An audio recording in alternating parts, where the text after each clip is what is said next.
Unlock student potential through experiential learning. Dive in, adapt, and excel together.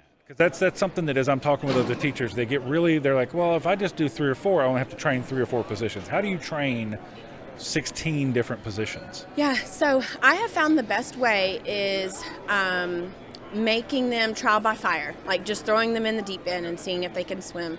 I encourage and tell all of them I can teach you a position in 5 minutes or less. Like sitting and being a position in a control room is not scary. It's the nuances during the production that you will have the most trouble with, and thinking on the fly and making sure you're not off task. So I have found that just kind of doing some run-throughs is what we call, we just have a show and we run through it a couple different times for that position works best for us, and then we go live the next day. So I am a big believer in we learn by doing. I don't sit there and have a PowerPoint and we kind of explain or anything like that. That I can't teach like that. My kids don't seem to want to learn like that anymore. So we just fire things up and jump in, both feet.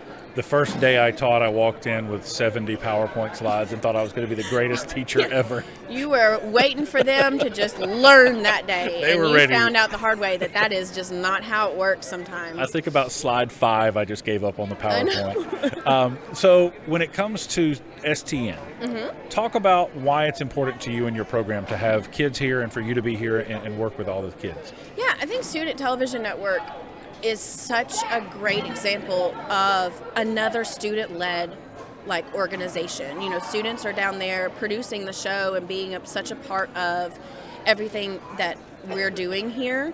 And so this organization, it's national, but it doesn't feel that way. Like, it's really small and tight-knit.